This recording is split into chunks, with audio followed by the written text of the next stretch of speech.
그녀는 승상의 딸 심심. 변방을 지키던 소장군과 혼약을 맺은 사이이나 개의치 않고 다른 이와 사통을 하는데 그 대상은 바로 황자 영왕입니다. 심심은 화가 17을 불러 아주 사적인 그림을 그려달라고 하는데 그녀가 요구한 그림은 바로 그녀와 영왕이 관계를 맺는 그림이었습니다. 당황한 17은 그림을 그리지 않고 떠나려 하지만 심심은 17의 행방불명된 언니의 소식을 알려주겠다며 그림을 그리게 합니다.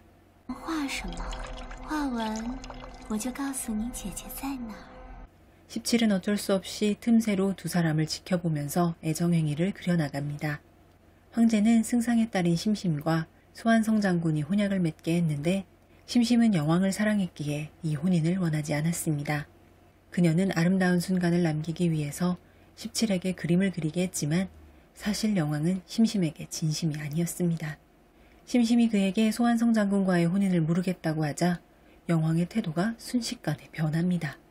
你难不成要直接告诉圣上与萧寒生已有婚约之际还不迟于本王行苟且之事 영왕이 이렇게 나오자 심심은 그의 아이를 임신한 사실을 밝힙니다. 하지만 이를 대수롭지 않게 여기는 영왕. 你我又不是第一天相识鱼水之欢的事情 영왕이 떠난 후에 17은 심심에게 그림을 주면서 언니를 만나게 해달라고 합니다. 하지만 심심은 이상한 이야기만을 늘어놓고 17은 심심이 약속을 지키지 않을 것 같아 그림을 두고 떠나면서 심심에게 오늘 일은 절대 비밀로 하겠다고 약속합니다. 하지만 잠깐 뒤돌아본 사이 심심은 사라져버렸습니다. 17이 심심을 찾기 위해 물속을 들여다보려고 몸을 웅크린 그 순간 심심이 물속에서 나타났고 17을 잡아당겨 물속으로 들어갑니다.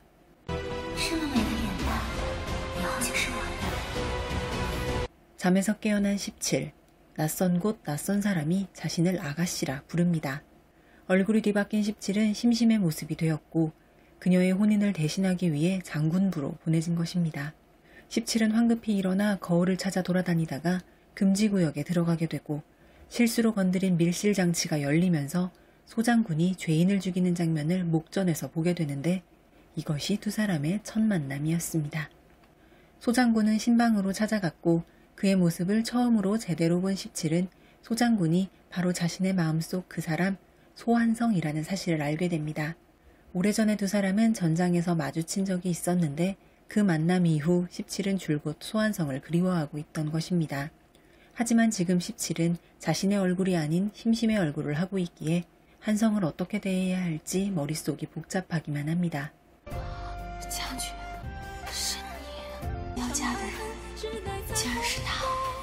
소장군은 부드럽게 잔을 건네주었고 성원주를 마시자고 합니다. 성원주를 들이키려 하던 참에 장군이 동작을 멈춥니다. 장군은 갑자기 차가운 표정으로 방문을 잠그고 떠났는데 갑자기 검은 옷과 복면 차림의 사람들이 쳐들어옵니다. 절체절명의 순간에 나타난 장군이 검은 옷을 입은 자들을 처리합니다. 죽음의 위기에서 막 빠져나온지라 정신이 혼미한 17을 장군은 따뜻하게 일으켜 세운 뒤 놀라운 이야기를 합니다.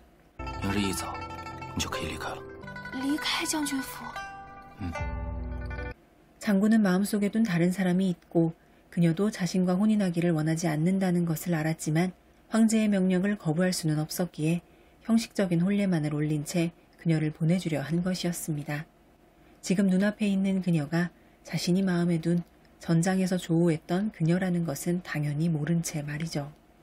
소환성은 책사와 심심에 대해 이야기하는 중인데 책사는 간사한 승상의 딸인 심심을 불신하고 있습니다.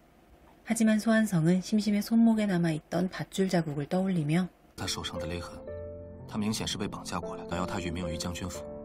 다음날 17은 심심을 찾아갑니다. 두 사람은 얼굴이 바뀐 후 서로의 얼굴을 하고 처음 다시 마주했습니다. 하지만 심심은 어렵게 바꾼 얼굴이니 돌려줄 수 없다고 말합니다. 이를 들은 17은 심심을 협박하지만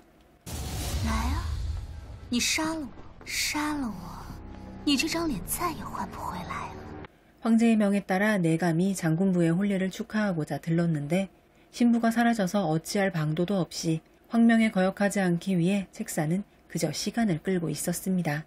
그러는 동안 17은 심심에게 협박을 받고 있었는데요.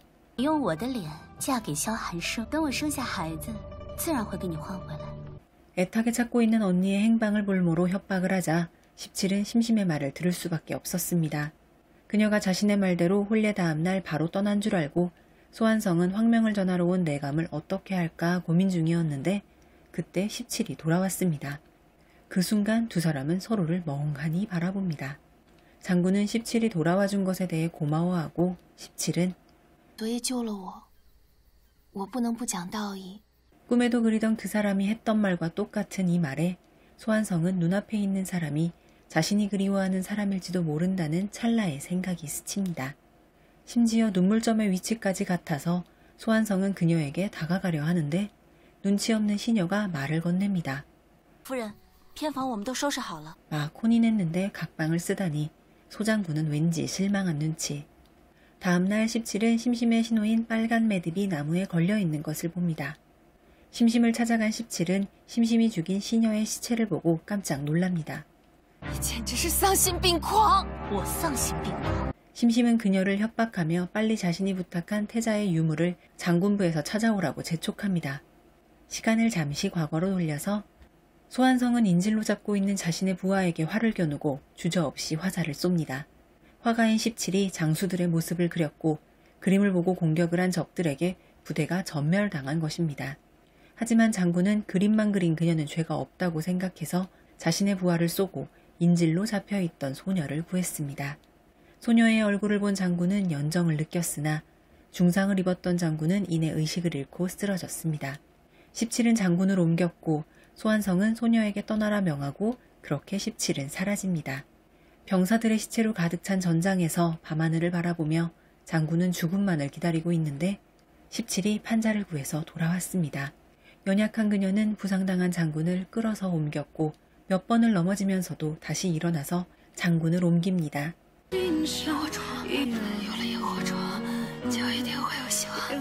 다시 지금으로 돌아와서 17은 소장군을 찾아온 영왕을 만나게 됩니다.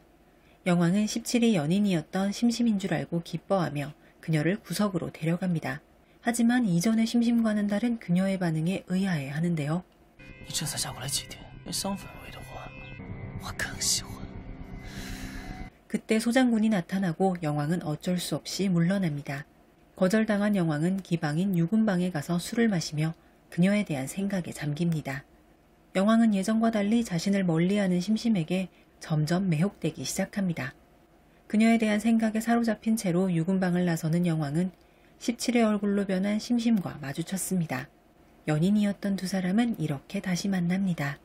17을 본 영왕은 그녀에게 말을 거는데요. 我们以前见过吗？刘金房新来的舞姬17。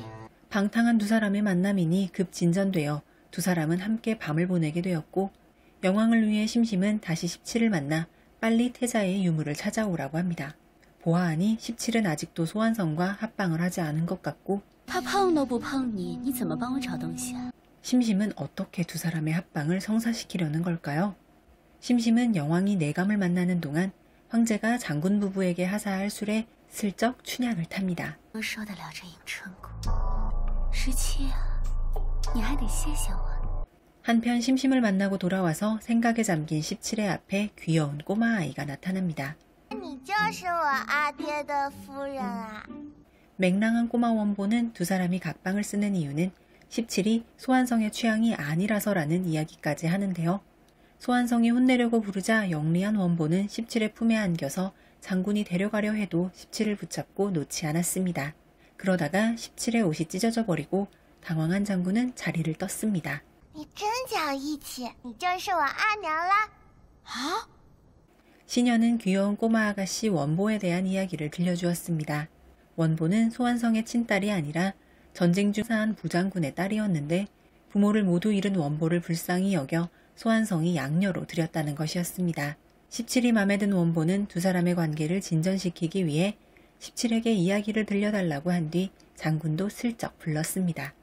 원보는 두 사람의 사이에 앉아서 반딧불을 보며 소원을 빌라고 하고 이 이야기를 들은 소환성은 전장에서 만난 그녀를 다시 떠올립니다.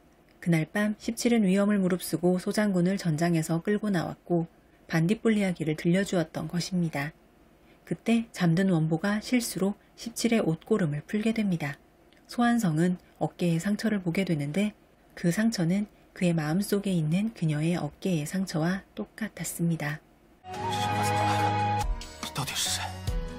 그러던 중에 황상이 하사한 술이 도착하여 두 사람은 황명에 따라 술을 마시고 17은 자신의 방으로 돌아가려 하는데 장군이 그녀를 불러 세우고 자신의 의문점과 3년 전 그녀에 대한 그리움을 이야기합니다.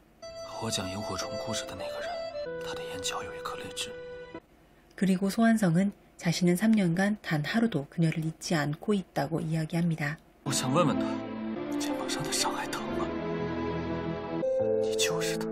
자신이 17임을 부인하는 그녀에게 소환성은 자신은 눈이 아닌 마음으로 그녀를 담아두었다고 이야기하며 불을 끄고 문을 닫습니다.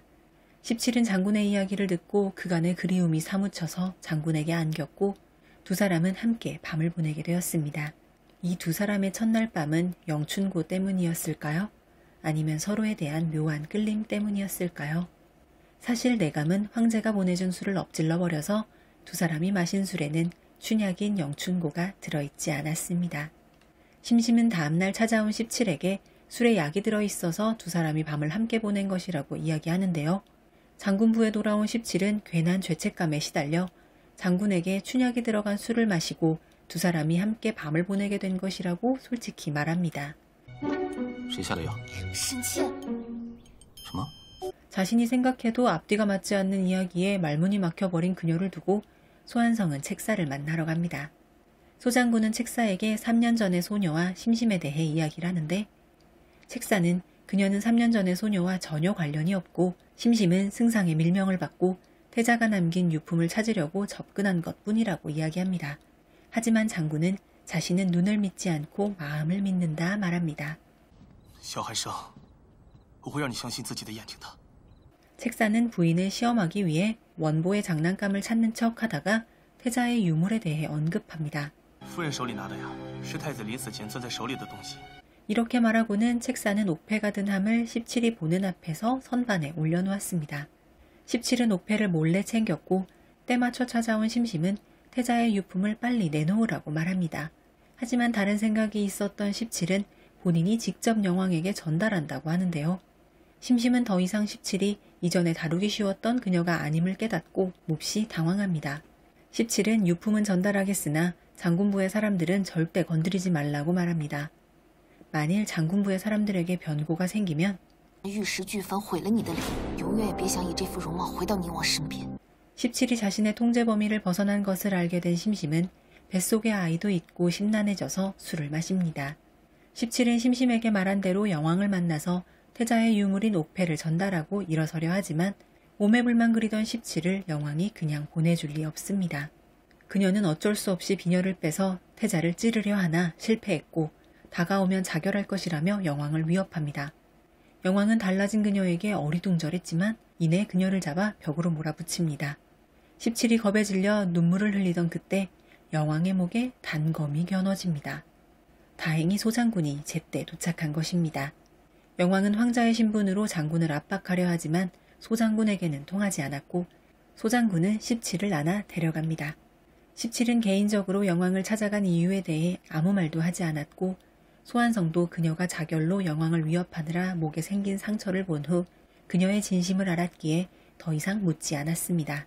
영왕은 17에게 거절당한 후에 생전 처음으로 시련이라는 감정을 맛보게 됩니다. 웬일인지 자신을 거절하고 가질 수 없게 된 그녀를 영왕은 더욱더 원하게 됩니다. 그날 밤 소장군은 17의 비녀를 보면서 생각에 잠겨 있는데 17이 장군에게 다가와서 태자의 유품에 관한 이야기를 꺼냅니다. 승상과 영왕이 자신을 시켜서 태자의 유품을 가져오라고 했다며 자신은 부인의 자격이 없으니 자신을 내쳐달라며 이혼장과 자신이 가져갔던 태자의 유품을 장군에게 전달합니다. 사실 17이 영왕에게 가져갔던 옥패는 진짜 유품이 아닌 17이 사람을 시켜 비슷하게 만든 옥패였던 것입니다.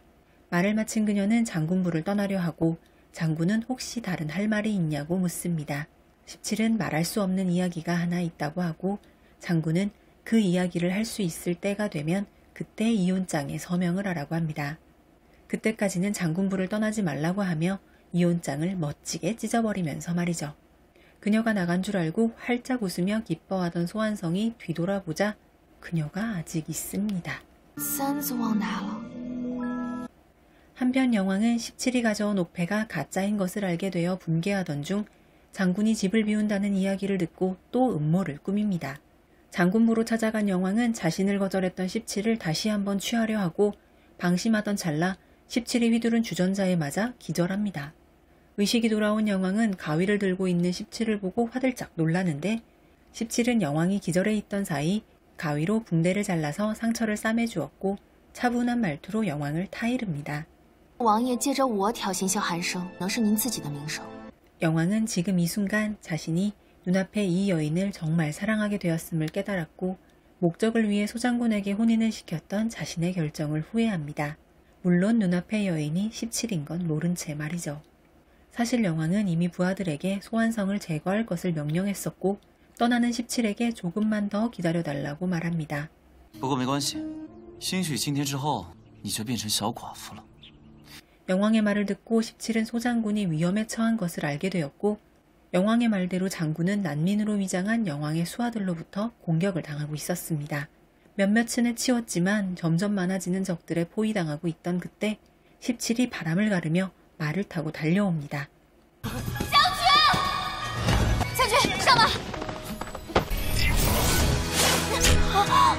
하지만 그녀는 화살을 맞았고 소장군은 황급히 그녀를 장군부로 데려가서 치료를 받게 합니다. 자신이 위험에 빠진 것도 그녀가 말을 달려 나타난 것도 의아한 부분이 많지만 소환성은 이에 개의치 않고 자신을 위해 목숨을 걸고 달려온 17을 바라보며 이야기합니다. 只要你平安无事，你是谁都不重要。 여왕은 소환성 암살 계획 실패는 아랑곳하지 않고 심심이 독화살을 맞아 위독하다는 말을 듣고 화가 나서 부하를 죽여버립니다. 옆에 있던 17의 얼굴을 한 심심은 소장군의 부인이 무사하다는 소식을 전했고 여왕은 그제서야 한시름 놓습니다. 17은 소환성을 구하기 위해 자신의 생명마저 거는데 여왕은 심심에게 화풀이나 하다니 이는 심심 자신이 초래한 일이겠죠. 17은 장군의 보살핌으로 회복했고 어이에게 진료를 받다가 회임한 것을 알게 됩니다. 하지만 복잡한 상황 때문에 어이에게 당분간 비밀로 해달라고 이야기하는데요. 17을 치료했던 어이는 사실 여왕 쪽 사람이어서 여왕은 17의 회임 소식을 듣게 됩니다. 이전에 심심으로부터 임신 이야기를 들었기에 여왕은 자신의 아이라고 생각합니다. 好好照顾他肚子里的孩子，听到了吗，荀御医？ 어느 날 17은 거리에서 쓰러지고 마는데 그녀와 아이에 대한 집착으로 가면을 쓰고 뒤따르던 여왕은 그녀를 일으킵니다. 我带你回宁王府吧。我要回将军府。 이미 물불 가리지 않는 여왕은 그녀의 말대로 17을 안고 소장군부에 도착하고 한바탕 아수라장이 펼쳐집니다. 여왕은 어이를 부르라고 명하고 이내 소환성도 달려왔습니다. 小寒生，你就是这么照顾他的吗？ 소장군은 황자고 뭐고 자신의 여인에게 손을 대는 여왕을 때려눕히고 小寒生，肚子里怀了谁的孩子？ 정신을 차린 17은 드디어 소환성과 여왕에게 진실을 말해줍니다. 将军对不起，我不该瞒你这么久。 이 말을 듣고 의기양양해진 여왕에게 17은 我根本就不是神器，我被他换了脸。 왕야는 결국 그녀가 심심이 아니라는 것을 깨닫고 장군부를 나섭니다. 17은 그간의 모든 일을 소환성에게 사과하고 장군부를 떠나게 해달라고 합니다. 하지만 소환성은 떠나려는 그녀를 잡고 大佬不用去，我不许你和孩子离开我。 그리고 나서 소환성은 17과 심심에 대한 모든 것을 알고 있었다고 이야기합니다. 我很清醒，我取的不是神器，是尸气。 한편 왕야는 거의 반미치광이가 되어버려서 그 누구의 말도 듣지 않게 되어버렸습니다. 그러던 중 태자의 유품인 옥패의 진실이 밝혀지는데요. 호랑이가 그려진 옥패는 호랑이 띠인 여왕을 주목하는 태자의 다행 메시지였던 것입니다. 태자는 천식으로 죽었는데 여왕이 고의로 천식약을 주지 않아 태자가 죽고 만 것이었습니다. 진실이 만천하에 드러나고 자포자기해버린 여왕은 마지막으로 심심의 얼굴을 한 17을 만나러 갑니다. 그녀를 구하러 온 소환성에게 17은 将军且慢，王爷，我知道你不是真的想伤害我。 그녀는 다시 한번 자신은 심심이 아닌 17임을 알려주고 혼이 나가버린 여왕에게 어서 입궁해 황제에게 용서를 구하라고 하지만 여왕은 你果然不是真的神器，你果然不了解我。이 말을 마치고 17을 놔준 후에 영왕은 자결해버립니다. 쓰러진 영왕에게 달려온 심심은 울부짖으며 말합니다. 그 말을 마친 심심은 영왕을 따라 스스로 칼을 꽂았고 영왕의 곁에 쓰러져서 눈을 감습니다. 이렇게 사건은 일단락되고 몇 달 후 원보의 동생 복보가 태어나서 장군부는 시끌벅적해집니다. 누노는 어느 날 밤 아이를 데리고 외출을 한 두 사람은 생각에 젖습니다. 17은 아이들을 볼 때마다 태어나지 못한 영왕과 심심의 아이가 떠오른다고 이야기합니다. 그런 17에게 소환성은 저승에서 잘 있을 거라 위로의 말을 건넵니다. 소장군이 잠깐 탕후루를 사러 간 사이에 17은 한 여인과 부딪히는데 돌아본 그녀의 얼굴은 자신의 예전 얼굴을 하고 있었고 그녀의 곁에는 영왕을 닮은 듯한 남자도 있었습니다. 현실인지 환상일지 모를 떠나가는 두 사람을 보며 17은 상념해졌고 돌아온 소환성에게 이야기합니다.